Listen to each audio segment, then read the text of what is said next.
Que a paz de Cristo esteja com todos, mais uma vez aqui no intuito de ensinar a palavra de Deus. E nessa feita nós estamos iniciando um estudo sobre o Espírito Santo na vida do cristão.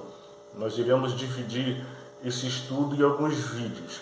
Nesse primeiro estudo eu quero abordar sobre a obra do Espírito Santo na vida daqueles que aceitam a Jesus como seu Salvador. A Bíblia, ela vai nos mostrar que uma pessoa, quando se converte a Jesus, o Espírito Santo ele realiza 5 obras essenciais na vida dessa pessoa. A primeira obra que o Espírito Santo realiza é a obra da regeneração. Depois da regeneração, vem o selamento, depois do selamento vem a morada, o batismo e, por fim, o enchimento. Esses 5 ministérios são realizados na vida daqueles que aceitam a Jesus. É importante lembrar que desses 5 ministérios, quatro deles são permanentes na nossa vida. Ou seja, você não precisa orar a Deus depois que você aceita Jesus. Você não precisa orar a Deus pedindo Ele para te regenerar.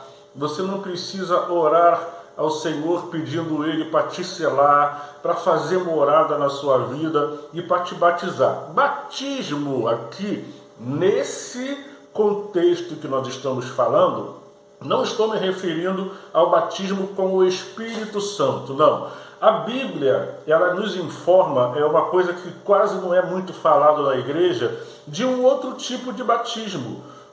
A Bíblia, ela mostra que quando a pessoa aceita Jesus, o Espírito Santo insere essa pessoa no corpo de Cristo. A Bíblia chama isso de batismo. Vai estar aparecendo aí na sua tela alguns textos para você pesquisar. A inserção da pessoa no corpo de Cristo, a Bíblia chama isso de batismo. Então, esses 4 ministérios são para sempre na nossa vida, enquanto nós permanecemos no caminho do Senhor. Porém, o 5º ministério, que é o enchimento com o Espírito Santo, esse nós podemos perder. Então, precisamos pedir sempre que for necessário. Me encha com o seu Espírito, porque esse você pode perder. Se você quer uma prova bíblica, vamos para a Bíblia. Em Atos, no capítulo 2, versículo 4, a Bíblia diz que Pedro foi cheio do Espírito Santo. E interessante que quando você chega no capítulo 4, no versículo 8, você vai ver que Pedro, diante do Sinédrio, a Bíblia vai dizer que novamente ele foi cheio do Espírito Santo. E no versículo 30 ou 31, se não me falha a memória, você vai ver que Pedro, quando se reúne ali com alguns irmãos, mais uma vez eles foram cheios do Espírito Santo. E outra coisa interessante, gente, ao longo do livro de Atos, você vai ver essa expressão, e foram cheios do Espírito Santo. Mas por que se fazia necessário ser cheio do Espírito Santo? A Bíblia, ela vai nos mostrar o seguinte, que quando eles eram cheios do Espírito Santo, isso servia para quê? Ou era para pregar o Evangelho com autoridade e poder, ou para se defender dos seus inimigos, dos inimigos do Evangelho, os inimigos de Cristo. Então, nesses momentos, eles eram cheios do Espírito Santo para isso. É só lembrar Pedro, aquele homem que outrora negou a Jesus, agora cheio do Espírito Santo, ele enfrenta aquelas pessoas sem ter medo da morte. Não é verdade? E uma coisa interessante também é que esse cheio do Espírito Santo, além de ser para se defenderem ou para pregarem o Evangelho, nós vamos ver em alguns casos que que a plenitude do Espírito Santo era tão constante, mas tão constante na vida de uma pessoa, que isso passava a ser uma característica peculiar daquela pessoa. Entende isso? É o caso de Estevão. Você vai ver que Estevão, a Bíblia mostra que ele já era um homem cheio do Espírito Santo, era sua característica pessoal. E isso nos mostra, sabe o que, meus irmãos? Que a presença do Espírito Santo em nossa vida, ela não precisa ser intermitente, ele não precisa ser uma coisa passageira, ela pode ser constante a ponto de definir o meu caráter. O único perigo nessa analogia que a Bíblia dá sobre enchimento é que a pessoa corre o risco de comparar o Espírito Santo com uma força, entendeu? Ou como um líquido que a pessoa enche hoje e daqui a pouco vai embora. Não, entenda, o Espírito Santo, ele é uma pessoa, não é um líquido, não é uma fumaça, não é uma força, não é uma energia, não. Ele é uma pessoa que quer ocupar todos os espaços da minha vida à medida que eu dê lugar. Entende isso? É como um casamento, uma pessoa que já está casada há muitos e muitos anos, tanto o marido como a esposa preenche a vida um do outro. E assim o Espírito Santo, Paracleto, ele quer fazer na minha vida. Então, ao invés de você querer comparar o Espírito Santo como uma gasolina que enche um combustível, não. Compare o Espírito Santo como o motorista da sua vida. E é isso que ele quer fazer. Ele quer guiar, ele é o guia, ele quer guiar a minha vida, ele quer ser realmente o motorista. Isso é se eu der lugar, tá? Se eu der lugar, se eu deixar o Espírito Santo agir. Aí sim você vai ver que realmente ele vai guiar a minha vida de forma que eu nem imagino.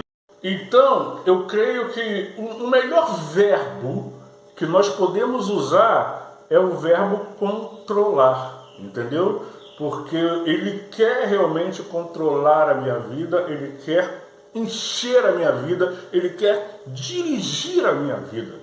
E olhando essa parte do enchimento com o Espírito Santo, nós chegamos a uma conclusão importante. Sabe qual é? Um cristão, ele pode ser espiritual apenas com um dia de convertido, sabia? Sem entender nada sobre a fé cristã, ele pode ser espiritual apenas com um dia de convertido. Ao contrário disso, um cristão que já está salvo, convertido há muito tempo, ele pode se tornar uma pessoa carnal a partir do momento que ele se submeta aos desejos da carne. E assim, o crente antigo, ele age como uma pessoa não salva, porque ele passa a obedecer os desejos da carne. Em outras palavras, ou somos controlados pelo Espírito, espiritualidade, ou somos controlados pela carne, que é a carnalidade. Entenda, gente, entenda uma coisa.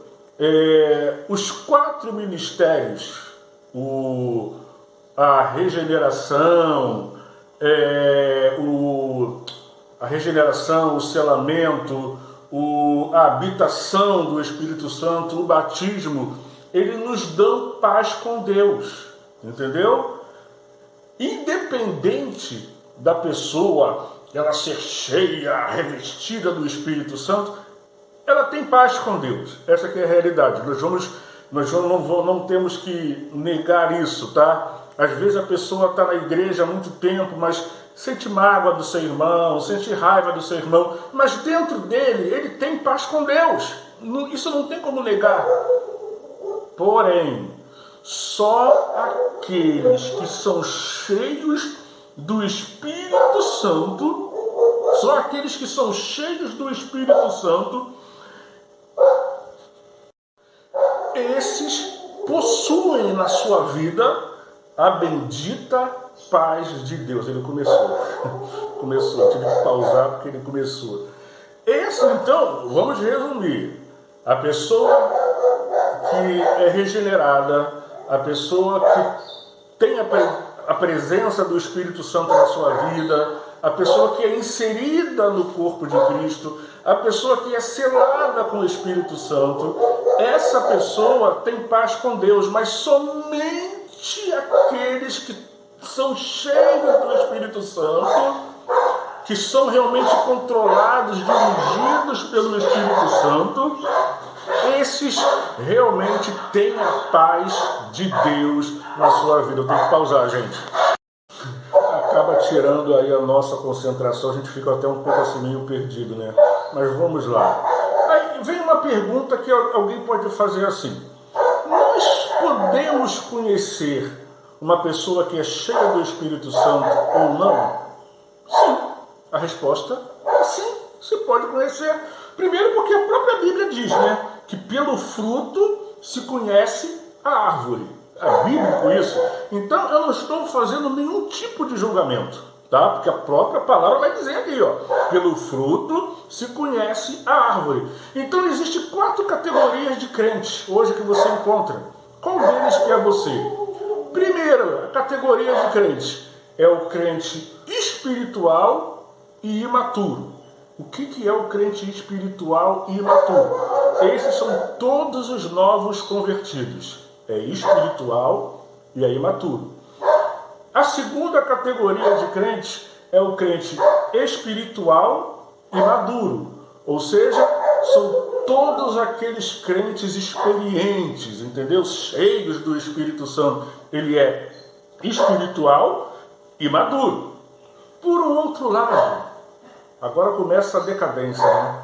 Existe o crente carnal e maduro. Que isso? Que crente é esse carnal e maduro? É aquele crente que ele está na igreja, ele participa dos cultos, ele é até batizado no Espírito Santo, tem até dom espiritual, tá? Mas existe um pecado que ele não consegue largar. Existe algo na vida dele que ele não consegue largar. Entendeu? Ele é maduro, ele tem palavra, ele tem conselho, mas no fundo, lá dentro do seu íntimo, existe algo que ele sabe que ele precisa largar e não consegue. Entendeu? E o quarto e último é o crente carnal e imaturo. É aquele crente que não cresce espiritualmente. Não cresce. Passa ano, entra ano, ele não cresce espiritualmente. Nós vamos, como eu falei, vamos dividir esse vídeo em algumas etapas, tá? Essa primeira etapa foi apenas uma introdução e logo nos vídeos seguintes nós vamos se aprofundar nesses 5 ministérios que o Espírito Santo opera em nossa vida. Que Deus nos abençoe e que o Espírito Santo continue falando melhor em cada coração. Amém.